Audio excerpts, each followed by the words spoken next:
This is John Calvin, and today we're going to be talking about Calvin and the Reformed churches. Now, Calvin in some ways is similar to Luther in that his name and an ism attached to it is oftentimes associated with a particular family of churches. But here is where the analogy begins to break down. Unlike Luther, Calvin was not the originator of the movement that eventually came to bear his name. The urban Reformation had been underway in the South German and Swiss cities for well over 10 years before Calvin came on the scene, and had been led by other reformers, such as Ulrich Zwingli and Martin Bucer, before Calvin came along and made his important contributions. So Calvin is not the founding figure of his tradition, nor did the Reformed tradition ever have the sort of exclusive loyalty to Calvin's thought and Calvin's theology that the Lutheran tradition has oftentimes held to Luther. Calvin is an important light among the Reformed churches, but he's certainly not the only figure, nor in many eras is he even the most important. So even though I'm going to use the term Reformed and Calvinist more or less interchangeably in what follows, I want you to kind of think in your mind with scare quotes around the term Calvinism.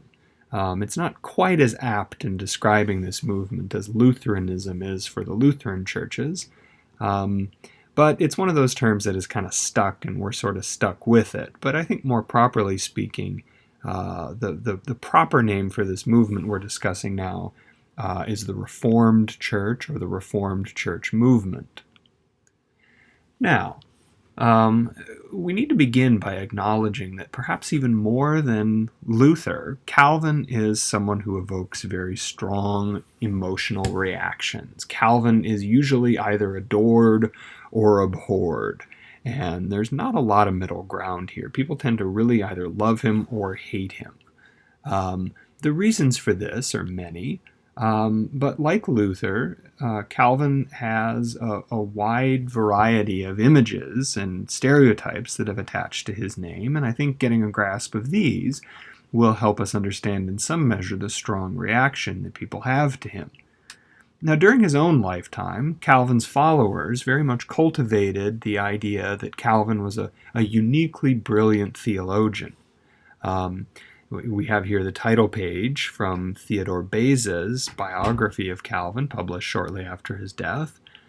Beza was one of Calvin's close associates at Geneva, his right-hand man, as it were. And after Calvin's death, Beza published a substantial biography of Calvin's life in which he emphasized Calvin's intellectual genius, his brilliance in recovering the Word of God for people of his time, and his role in consolidating the gains made by other reformers and giving them a clearer and sharper and more accurate distillation. Now, in more recent times, Calvin's reputation as a brilliant theologian has continued unabated. And Calvin is interesting in this way, in that he tends to draw a wide readership from across the theological spectrum. That is to say, both conservative Christians and liberal Christians oftentimes find a lot to like in Calvin, but different things to like, and they like him for different reasons. So in recent years, there's been a movement that is sometimes known as, in some circles, as Neo-Calvinism. This is a kind of trans-denominational movement, mostly among conservative evangelical churches. It has deep roots in a lot of Baptist churches, particularly in the Southern Baptist Convention. There's been a kind of renewal or revival of Calvinist theology in the last generation. And perhaps nobody has done more to rehabilitate the reputation of Calvin among conservative evangelicals and Baptists than John Piper. John Piper is a recently retired Baptist preacher at a megachurch in Minneapolis who for years has identified with Calvinism, written a book about Calvin, extolling what Piper takes to be the center of Calvin's thought, his strong emphasis on the sovereignty of God. And these conservative evangelicals who are so drawn to Calvin, what they like about Calvin is precisely this: his strong emphasis on God's sovereignty, on predestination, his focus on the Bible as the source of all Christian theology, his practice of interpreting the Bible in a more literal, historical sense. These are all things that have found a ready hearing among conservative evangelicals. So much so, in fact, that you can even deck yourself out with swag if you go on their website.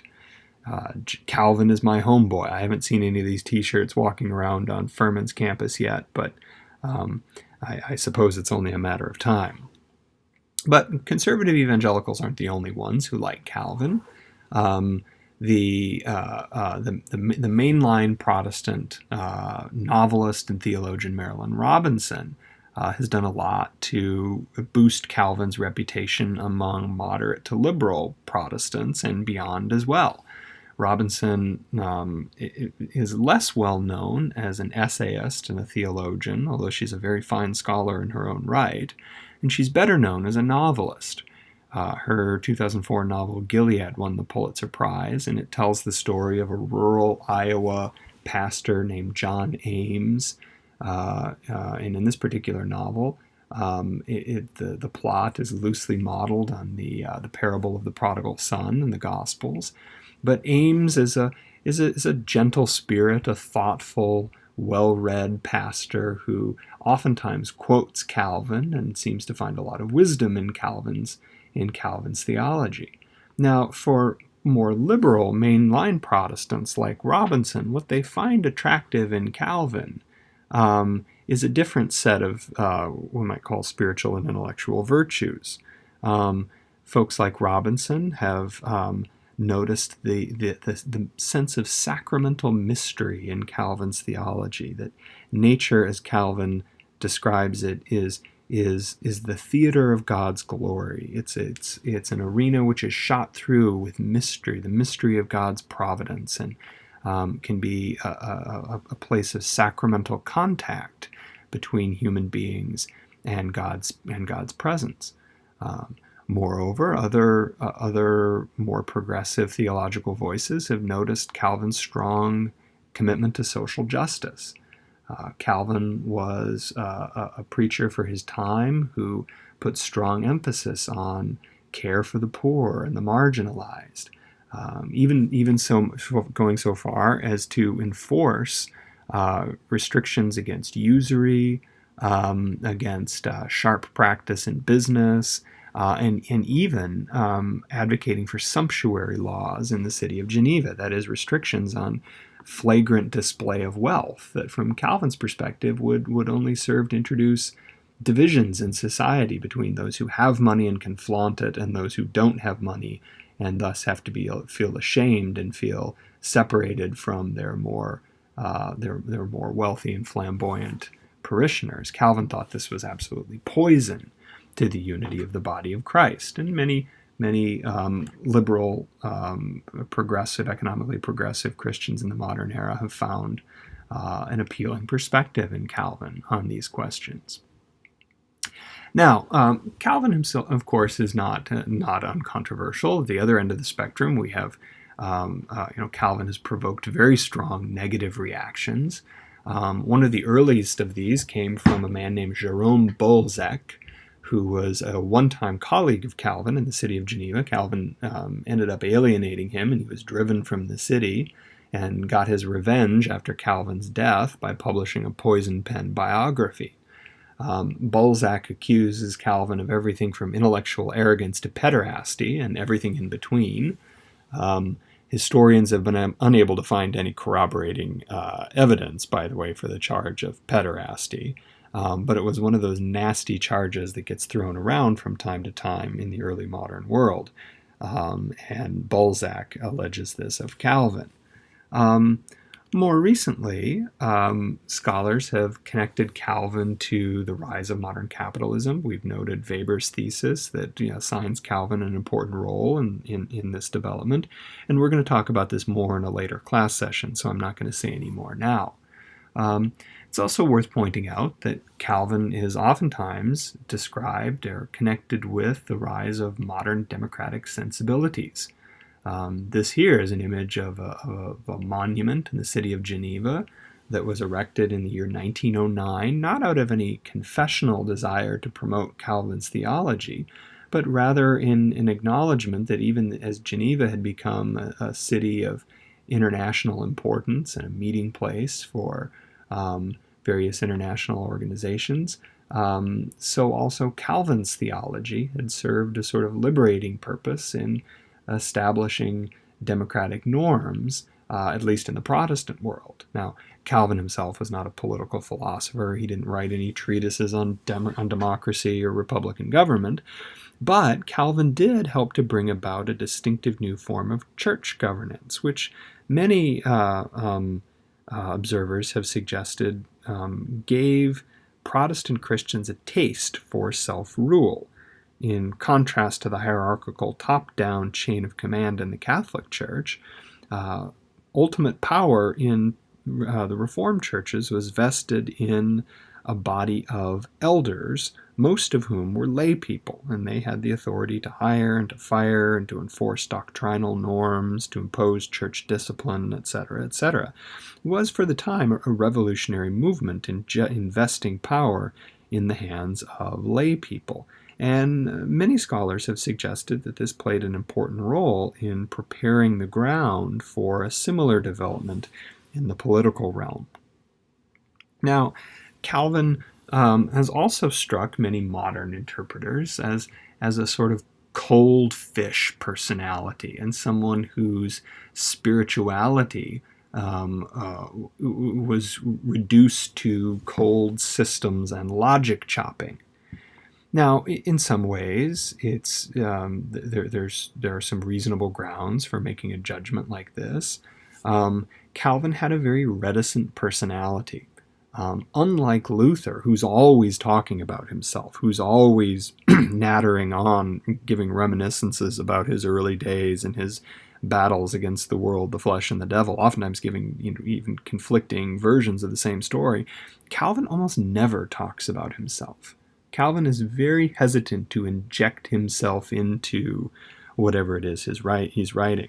In fact, one of the leading Calvin scholars of the last generation, a Dutchman named Heiko Obermann, after culling through Calvin's massive body of work, which compares in size to Luther's, by the way, 59 volumes in its critical edition, concluded that there are only 5 places in Calvin's whole body of writing where he gives any kind of details about his prior life, about his his biography. He just doesn't talk about himself. And many people find Calvin's personality kind of off-putting in this regard. Others find it refreshing that he doesn't seem to be, Calvin is not the sort of figure whom you can fairly say everything has to be about him. People sometimes suspect that of Luther, but that's not the case with Calvin. Calvin, I think his attitude is that his focus is on the exposition of the Scripture, on focusing the attention of his reader on the glory of God and the majesty of Christ, and to whatever degree possible, he tries to keep himself out of the picture. Nevertheless, many people have also noticed another contrast between Luther and Calvin, and that Calvin is a much more systematic thinker. Luther never really wrote what we might term a systematic theology. Now, he did write catechisms in which he attempted to give a kind of organized account of the major heads of Lutheran belief, but he never wrote kind of one big book that would serve as a compendium or a systematic and organized treatise explaining what Christians believe and why. Calvin did. Calvin invested the time in systematizing and harmonizing the various aspects of what he took to be biblical teaching and trying to present them as a unified whole. He did this in his famous work, The Institutes of the Christian Religion, which he revised over and over again throughout the course of his life. And for many people, this has been an attractive feature of Calvin's thought, but for others, it represents a kind of cold, logic-chopping, scholastic return to a more medieval style of theology, in contrast with the freewheeling, occasional prophetic style of Luther. And of course, many modern interpreters have been hung up on what they oftentimes take, mistakenly I think, to be Calvin's unusual emphasis on the doctrines of election and predestination. Many modern writers have found this aspect of Calvin's thought particularly offensive.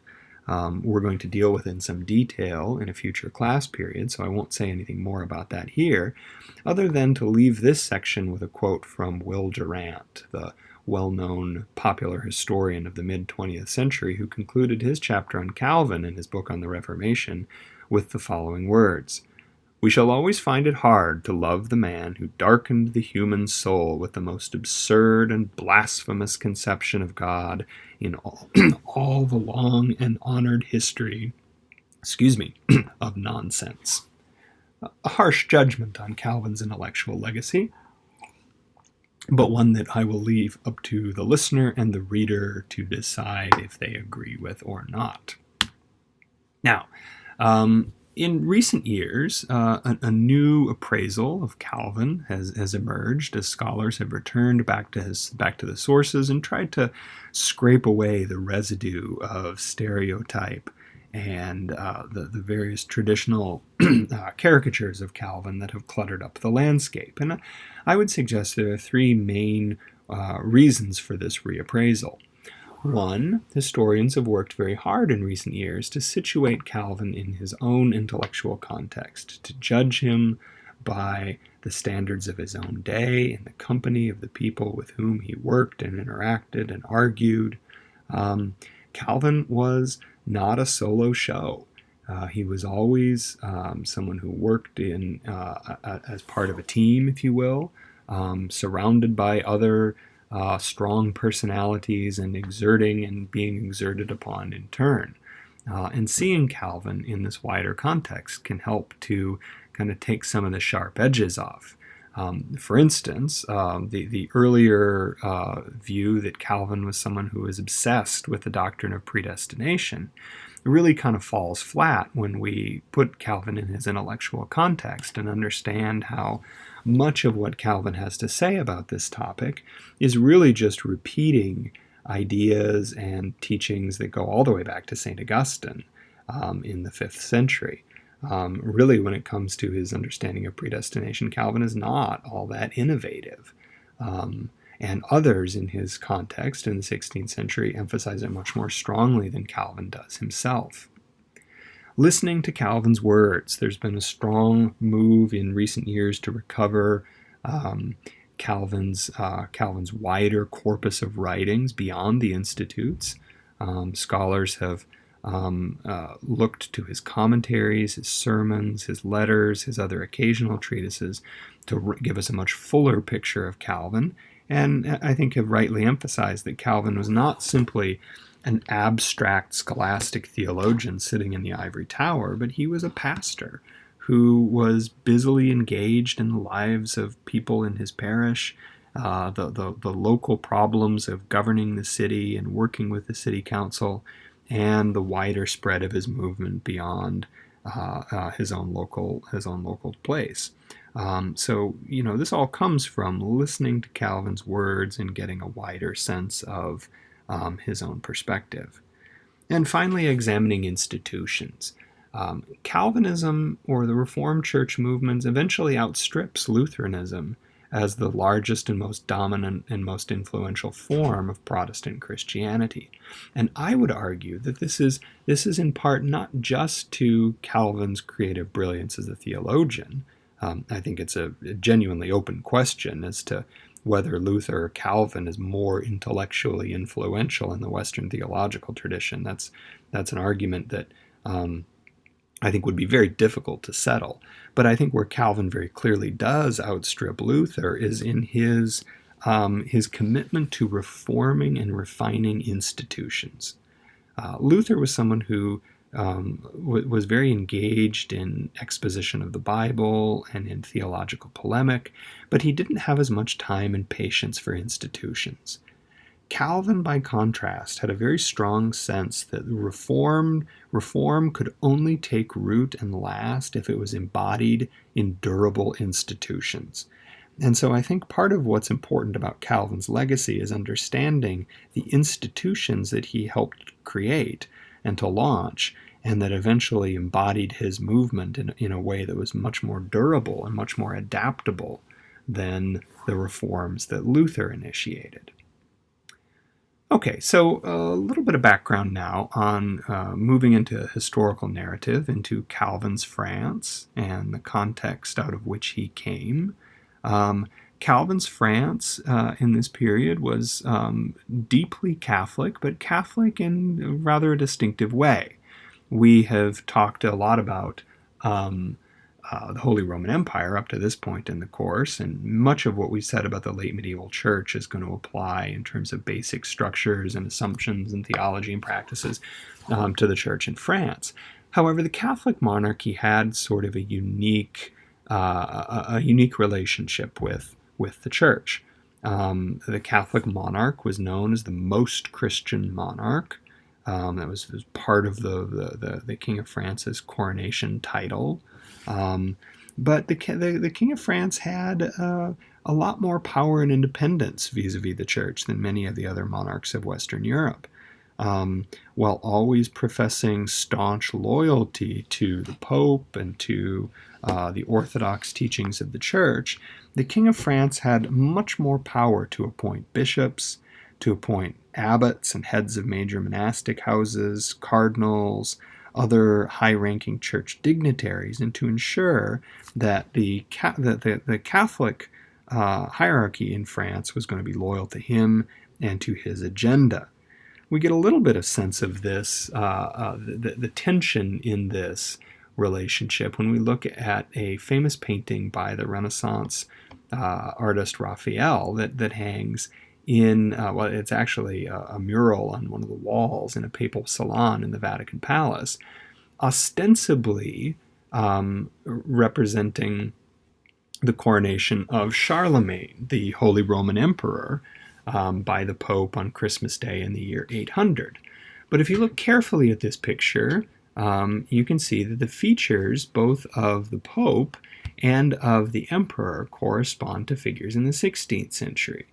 The round face and the heavy eyelids of the Pope in this picture very clearly are recognizable as the face of Leo X, the Medici Pope, and the kneeling figure with the big nose is very clearly Francois I, Francis of France, here seen in another portrait. Now, what Raphael is doing here, I think, is this is not only is this is a great piece of art, but it's also a great piece of propaganda. It's a reminder to the King of France that true godliness and true political authority is derived from the Pope, and that his oath of being a most Catholic monarch means that he should emulate Charlemagne in adopting this position of submission before the authority of the papacy. Francis did not always heed this advice and oftentimes kept the Pope at arm's length. We call this independence of the French church Gallicanism.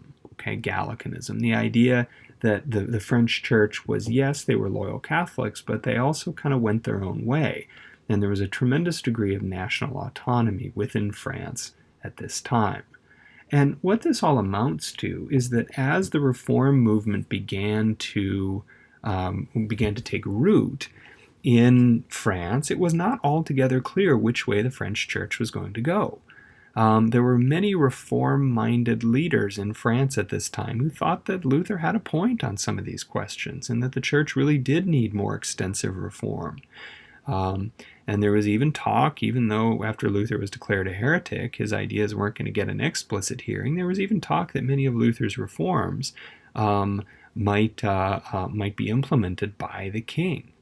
Now, Francis I had the reputation of being kind of a Renaissance man. He'd received an education in the best humanist traditions. He was a patron of the arts and letters, and there was a real hope among many of the more reform-minded French clergy, a group of people who called themselves les évangéliques, or the evangelicals, as we'll call them. They didn't call themselves Protestants. Nobody called themselves a Protestant until the Diet of Speyer in 1529. The French tended to avoid that term. They tended to call themselves evangelicals. And the evangelicals had a lot of overlap with the circle of humanist scholars. And there was hope for a time in the 1520s and early 1530s that Francis I would be amenable to these reforms and to this new, more open spirit. But as Lutheran ideas began to penetrate France, it became apparent that this was not a hope that was to be realized. The pattern of the spread of Lutheran ideas into France began at many of the universities, especially the University of Paris, which became a seedbed of evangelical agitation, particularly among students. Now, the theological faculty of the Sorbonne always remained staunchly conservative. It was one of the largest and most prestigious theology faculties in Europe at this time. The Sorbonne had condemned 104 propositions culled from Luther's writing in 1523, and in that same year, the first Lutheran martyr, a man named Jacques Pavin, was burned in the city of Paris as a warning to those who would take Luther's ideas too seriously. But nevertheless, a flood of printed material in French, translations of Luther's writings in French and his Latin writings, continued to flood into France at this time, even after Luther's books were placed on the Index of Prohibited Books in 1526. Part of the reason for this is that the center of gravity of French-speaking print industry was not as much in France as it was in Switzerland. So in cities like Basel and Bern and Geneva, there was a flood of pro-Protestant, pro-Lutheran propaganda coming off the presses that the Catholic authorities in France had no power to suppress, and much of it ended up being smuggled into France, much to the chagrin of the religious authorities. Okay, let's talk about Calvin's early years here. Calvin was born in the small town of Noyon in Picardy, about 90 miles outside of the city of Paris. He was born into a reasonably prosperous middle-class home. His mother died at a young age. His father was a notary for the church, which is a sort of minor legal functionary. He wasn't a lawyer. The sort of modern equivalent might be a paralegal. So he was someone who had some education and had connection with the church. He did legal work on behalf of the church, even though he himself was not an ordained member of the clergy. And like Luther's father, Calvin's father intended for him to pursue a career in law. And so he saved his money and he got Calvin a scholarship from the local cathedral chapter, and sent Calvin off to the University of Paris for his undergraduate degree beginning in 1523. At this time, the University of Paris was the largest university in Europe, and it was organized in a rather distinctive way. Because it drew students from all over Europe, not all of whom spoke the same language, it was organized into a group of national colleges. So there were multiple colleges from students from France, but then there was a college for students from England, from Germany, from Italy, etc., etc. Calvin was a student at the Collège de Montaigu, which is the same college that Erasmus had studied in several years before. And Erasmus had very unkind and unfriendly memories of his time at the Collège de Montaigu and his harsh treatment at the hands of the college masters. But as far as we know, Calvin flourished in his studies. He studied the prescribed arts curriculum and was intending for a career in law. After graduating from the University of Paris, he pursued his legal studies at the universities of Orléans and Bourges, which at this time were leading centers of humanist scholarship. Now, the reason for this is that the legal profession in France in the late 15th and early 16th centuries was undergoing something of a revolution, as legal scholars had been reforming the French legal system to conform to ancient Roman law. Now, much of the traditionary law that had governed French society this period was a sort of patchwork of legal traditions that had been inherited from the various medieval kingdoms of which France was cobbled together. So you had Roman law in some territories, you had Salic law in others, and these were incommensurate and incompatible legal traditions. And so at places like Orléans and Bourges, there was a systematic effort underway to kind of reground the French legal system on Roman law.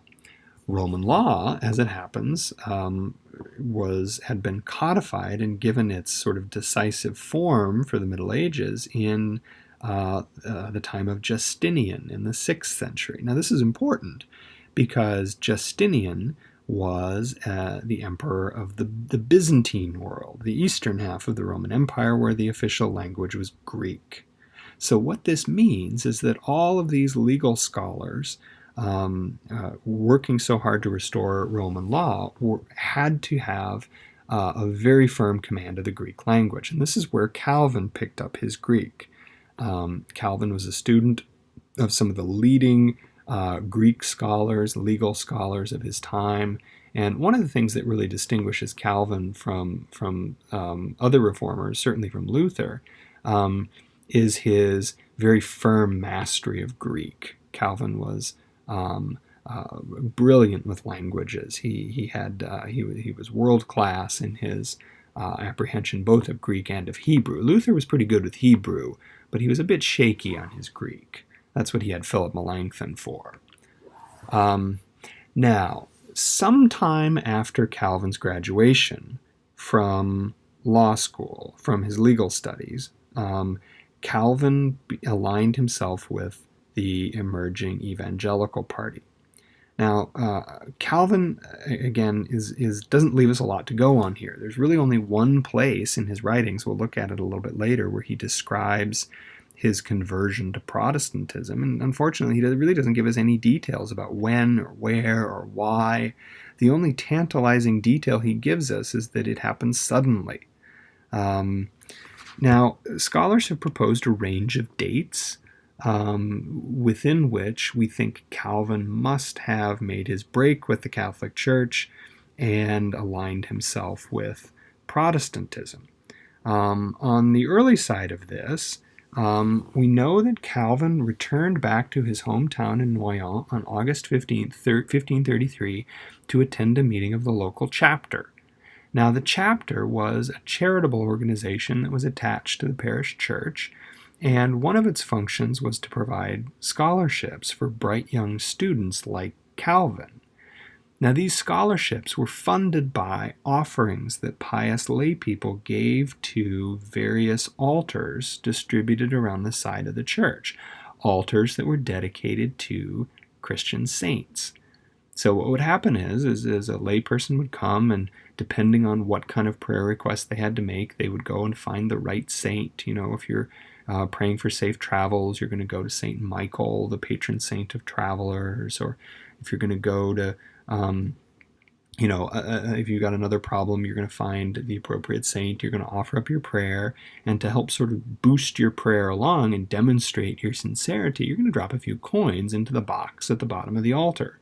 These are periodically collected, and young scholars like Calvin would reap the benefits of this. This is how Calvin paid for his college. Okay? He didn't have the GI Bill, he didn't have a Pell Grant. He had a benefice, which means that he had the right to collect the alms that were given at a particular altar in his home church. The only stipulation is that he had to come back once a year for a meeting of the chapter and to collect his funds. So Calvin returns home on August 15th, 1533 to attend the meeting. He collects his scholarship and he goes on his merry way. which suggests pretty strongly that whatever internal doubts Calvin may have had at this point about the Catholic Church or its teaching, he was still willing to take their money. That changes less than a year later. In May of 1534, Calvin returns to Noyon to renounce his benefices.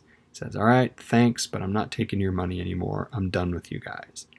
We don't know what he said. We don't know how it was received. We don't even know the rationale for it. All we know is that at this point, he returned home to renounce his scholarship.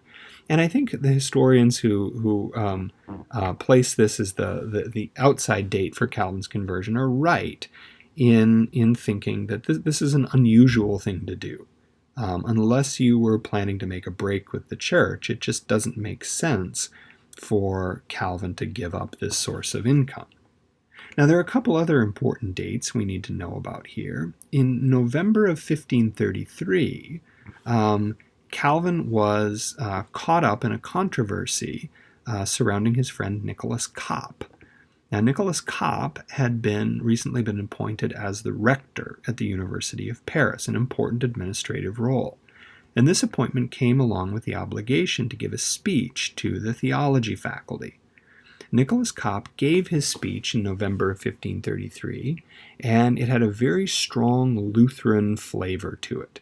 He criticized a lot of the traditional beliefs and practices of the Catholic Church in terms that outraged his audience and immediately led to a charge that Cop was a closet Lutheran.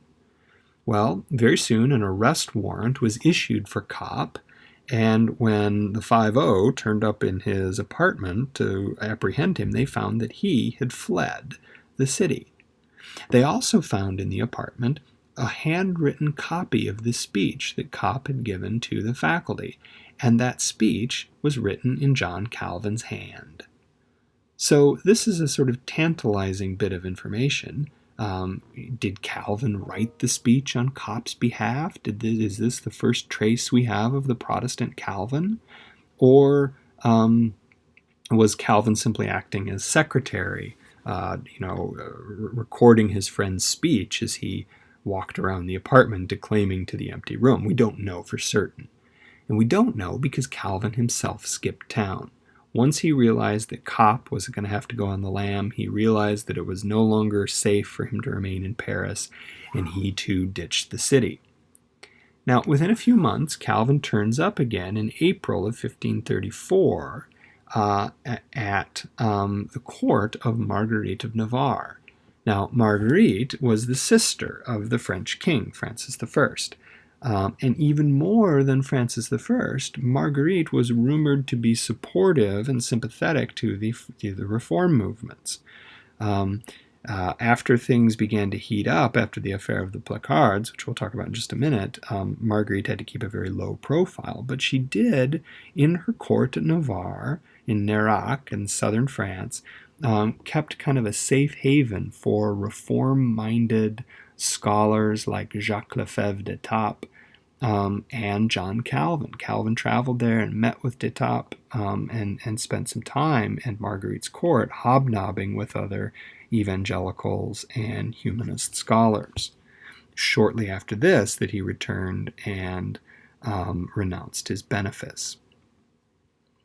Okay, when we look for documentary evidence, as I've said, evidence is pretty thin on the ground, but we do have one lengthy passage from, it's not that lengthy actually, just a couple sentences from Calvin's preface to his commentary on the Psalms, which was written many years later.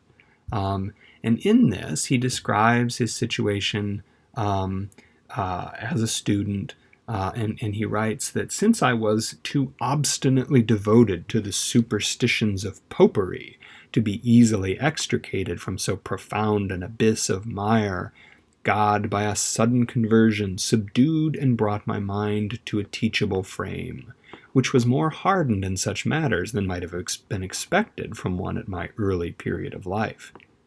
Now, again, this is tantalizing because Calvin, he gives God all the credit for his conversion. It was God who subdued and brought my mind to a teachable frame, but he gives us no indication of what sort of vessels or people God may have used in doing this. There's no He doesn't tell us what books he was reading or what associates he was having conversations with. It's all sort of very mysterious.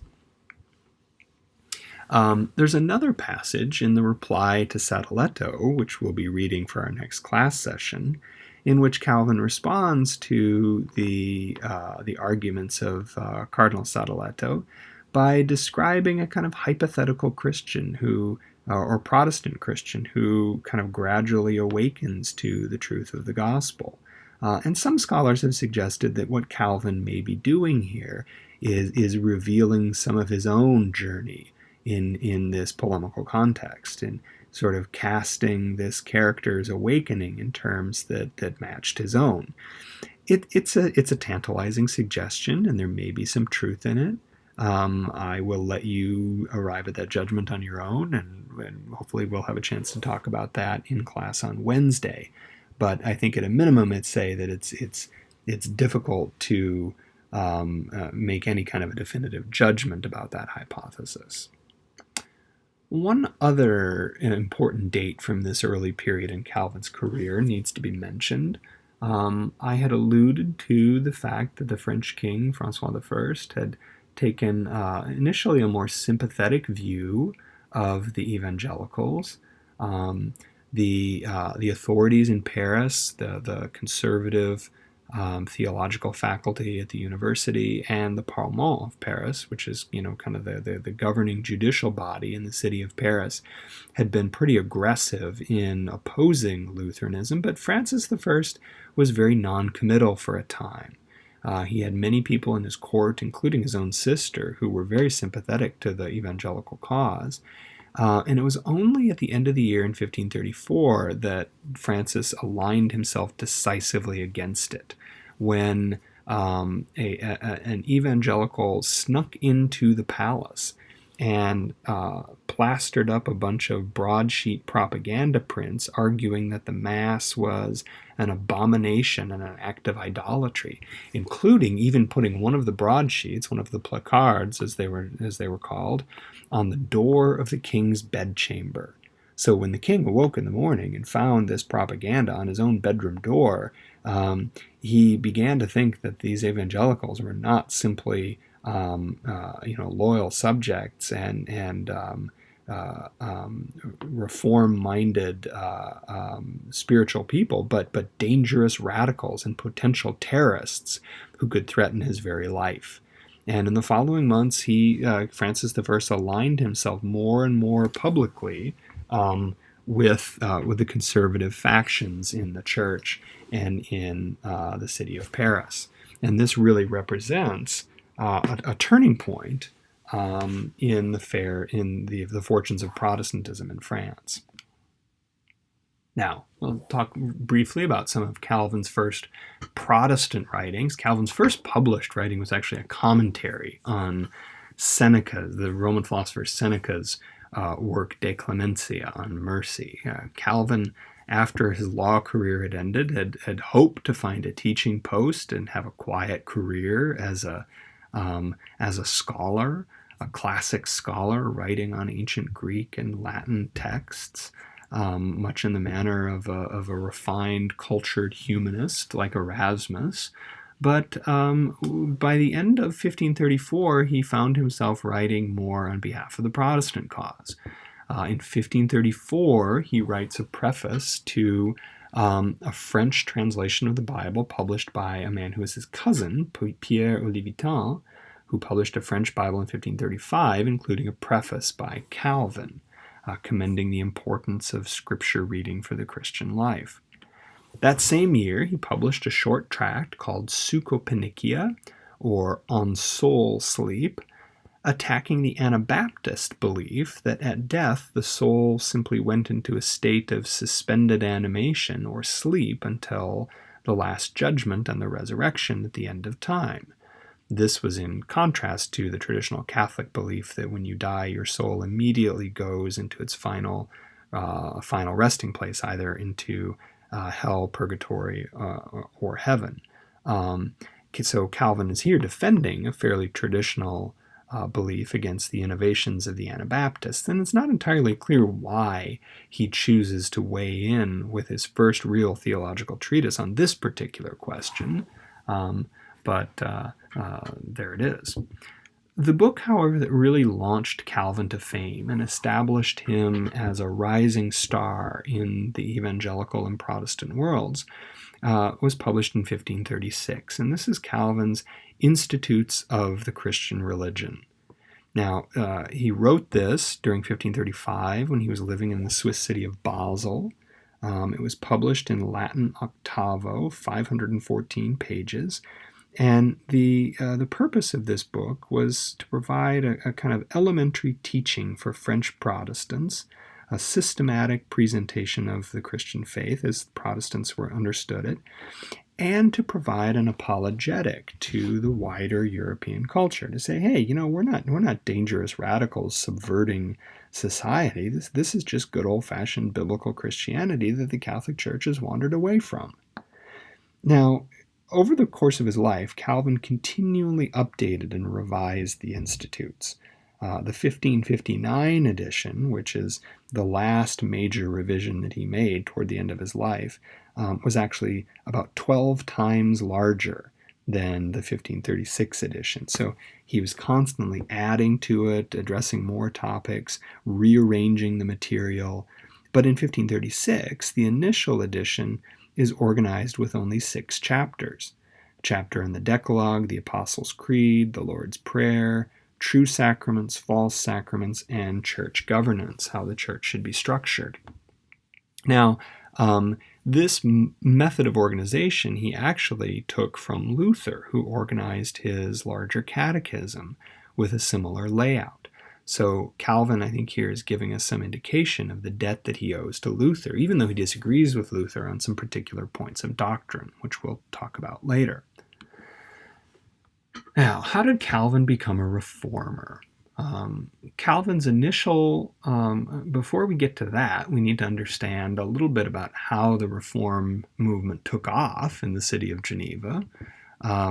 Here we have a mid-16th century depiction of Geneva, still a fairly small town at this time, located on the banks of Lac Léman in southwest Switzerland, a French-speaking territory. And it had been subject to the Duke of Savoy until 1536, ruled by a bishop. This is a city of approximately 10,000 in population, a city of merchants and artisans at the nexus of several major trade routes. Here we have a map. You can see Geneva in the lower left-hand corner there, right at the lower tip of Lake Geneva, or Lac Léman, as is also called. And what I think you can notice here is that Geneva is not a big player in the Swiss Confederation. You look at some of the surrounding territories like Lausanne and Bern. These are much larger cities, much more powerful cities. And you can also see how the shift from Catholic to Protestant territories here in light green, and the Protestant in orange and the Catholic in light green, ended up isolating certain territories like Fribourg or Lucerne that remained Catholic. However, there's Geneva, protected by the kind of the big kid in town at this time is Canton Bern. To the northeast. Bern had become Protestant a few years ahead of it. Bern had a powerful military, a powerful army, and eventually Bern takes Geneva under its wing as almost a kind of sort of junior colony. The Genevans didn't really like this, but the Bernese started sending Protestant missionaries into Geneva in the early 1530s. By 1533, a secret Protestant worship service had been established unbeknownst to the bishop. And by 1534, Protestant preachers were openly proclaiming the gospel and attacking Protestant superstitions in public. Now, these preachers were led by a trio of energetic and forceful preachers named Guillaume Farel, Antoine Fromet, and Pierre Viret. These are three people who all became close associates of Calvin, and who, before Calvin ever arrived, managed to consolidate Geneva as being solidly in the Protestant camp. The citizens voted in May of 1536 to prohibit ban the Mass and to align themselves with the other Protestant territories in the Swiss cantons. And Calvin arrived in the city in July of 1536. Now, Calvin had no intention of living in Geneva, of becoming a reformer, or getting mixed up in any of this. He had been living in Basel, and he had decided that he was going to move to Strasbourg. Strasbourg had become a center of Protestant intellectual life under the leadership of Martin Bucer and Wolfgang Capito, famous humanist turned reformers. And Calvin wanted to go and live and work and study there and maybe get a nice job teaching at one of the local schools or a university. But he was on his way to Strasbourg, and he had to take a detour because the armies of the French king were making their way down to Italy, where he was engaged in warfare against the Holy Roman Emperor. The roads were all clogged up with troops, and so Calvin took an alternate route that led him through the city of Geneva. And he spent the night in Geneva, and Guillaume Farel, heard that Calvin, young John Calvin, author of the Institutes of the Christian Religion, was in town.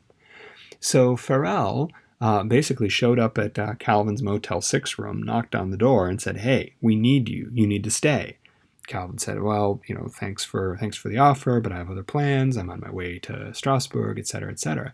And Farel was so forceful in his entreaties. I mean, he really sort of bullied Calvin into staying. Calvin, this is one of the few incidents that Calvin describes in his own words, that Farel had thundered at him and harangued him and told him that he would pray that God would curse his study and his solitude and not let him get anything done if he didn't stay and aid in the work of reform in Geneva. That Calvin kind of cowed to him and said, okay, fine, leave me alone, I'll stay. So, Calvin initially has the very humble task of simply being a reader in the church. It doesn't have a lot of power or authority. It's not until about a year later that he's even ordained as a minister. Now, Calvin's early years in Geneva, from 1536 to 1538, are very fraught and difficult for him. We've already alluded to Calvin's calling. His being bullied into becoming a reformer. But the early reforms that Calvin and his colleagues attempted to push through met with stiff resistance at every step from the city council. There was a constant struggle for power, where the city council felt like it should be supervising religious reform, and the ministers should simply dutifully carry out what the council had decreed. Calvin and his colleagues had other ideas, however. They had, in point of fact, very little real power. They had to run everything through the city council, and the city council oftentimes altered or vetoed their proposals. However, in 1536, they were successful in pushing through a series of articles on ruling the church, which focused on preaching and the sacraments. So they were able to establish more frequent and regularized preaching throughout at the churches, the city's three main churches. They established, at least in theory, a system of church discipline and excommunication. Now, this really proved to be a rubbing point with the city council, because Calvin and his associates insisted that if members of the church, if parishioners, and as a result, members of the citizens of the city were not living godly lives, if they were not living in accordance with Christian teaching and Christian ethics, they should not be allowed to partake in the sacraments. And they proposed a system where people who were engaged in sort of notorious sinful behavior, anything from drunkenness to wife beating to carousing, or even simple ignorance of the Protestant gospel would be excluded from the sacrament of communion until such time as they could satisfy the local clergy that they had amended their ways. Now, the city council felt like this was giving far too much power to the ministers and fought them at every step on this. But this was the aim point that Calvin and his colleagues were shooting for. And finally, as a part of these articles on ruling the church, they insisted on metrical psalmody in worship.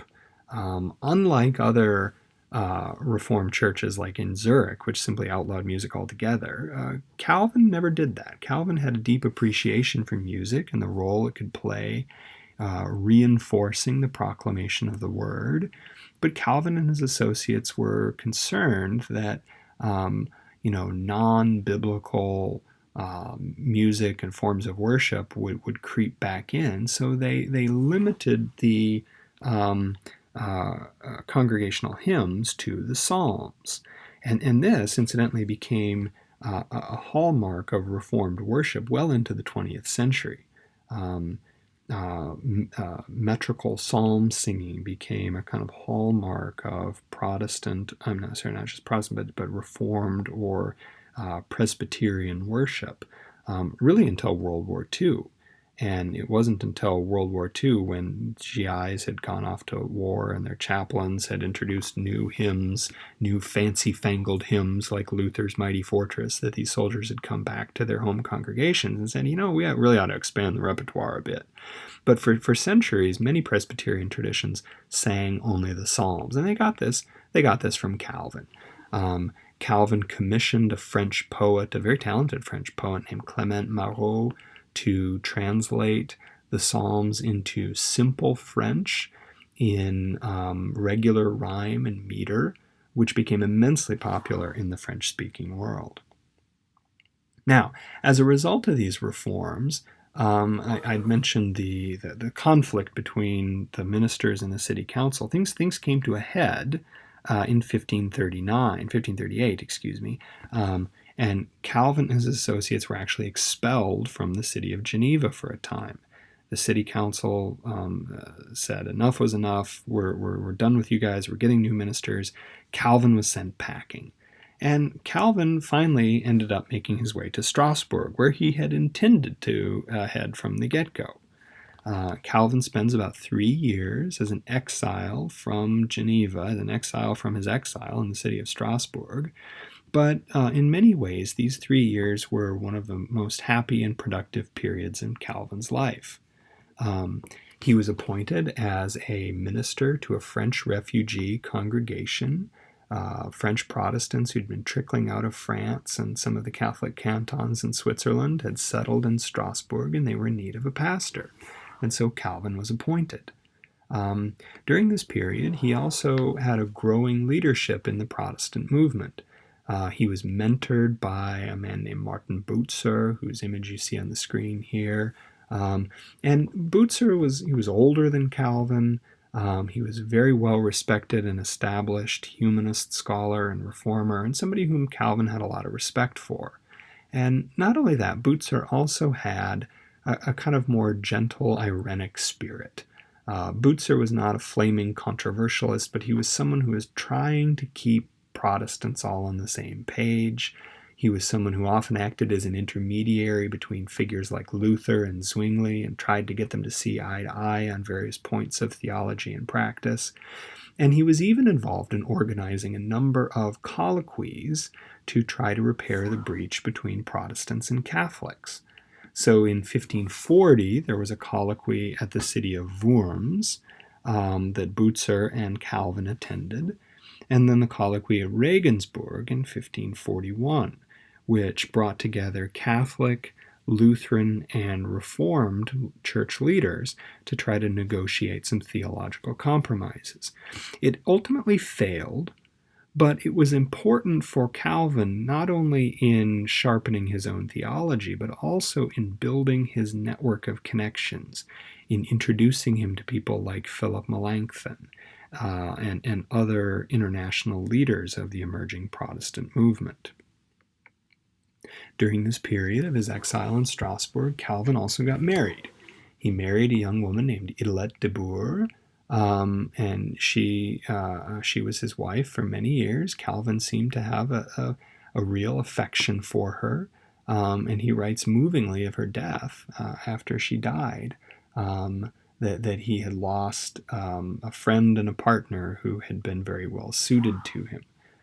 Calvin and Idelette had no children who survived beyond infancy, but for this period at least, Calvin seems to have found some fairly human companionship.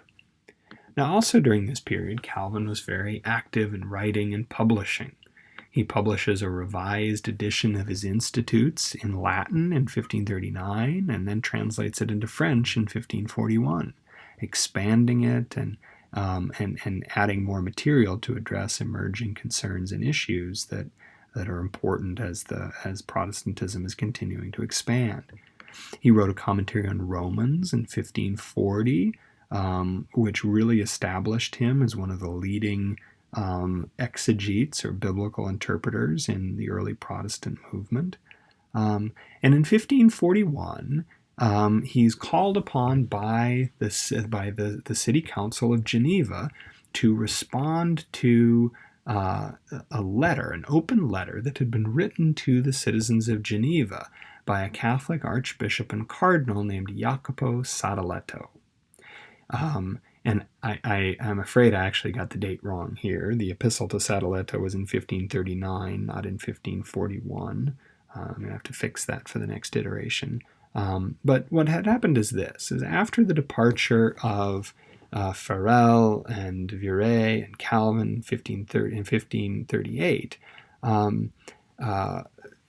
Sadoleto had sensed an opportunity that maybe, having turned out their Protestant pastors, the citizens of Geneva would be open to considering a return to the Catholic fold.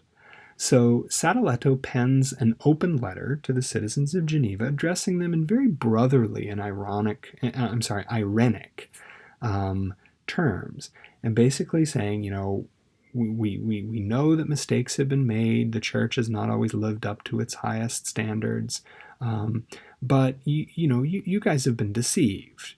These ambitious, fancy-talking hucksters have come in and they've led you away from the true faith. Isn't it time to come back? Isn't it time to return to the Catholic fold and be sure of the salvation of your souls? Okay? Now, Sadoleto was someone who, among humanist scholars and the kinds of people who Calvin hung out with, had a good reputation. He was someone who had a reputation of being a moderate in the Catholic Church. He wasn't a fire-breathing conservative who wanted to burn his opponents at the stake. He was very well educated. He wrote with a sophisticated, clear Latin style, which Calvin himself can't help but admire. And he pens this open letter. He sends it to Geneva, but he sends it all over Europe.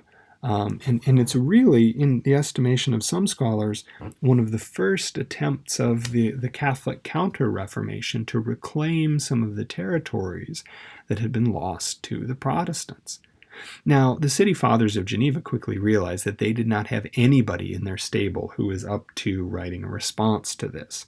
So they asked around, who are we going to get to do this? And the name of Calvin kept kind of coming up again and again in conversations and in letters that they would write to other reformers. Hey, who can do this? Well, you had Calvin, and he's pretty sharp. Why don't you ask him to do it?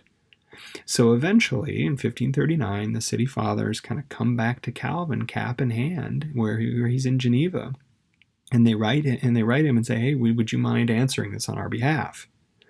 Now, I think Calvin's motivation in doing this is twofold. One, Sadoleto had impugned the integrity and the motivations of the Protestant reformers in Geneva, and I think Calvin saw this as an opportunity to set the record straight, to insist that no, we weren't just there for our own benefit or our own gain, but we were there to advance the gospel.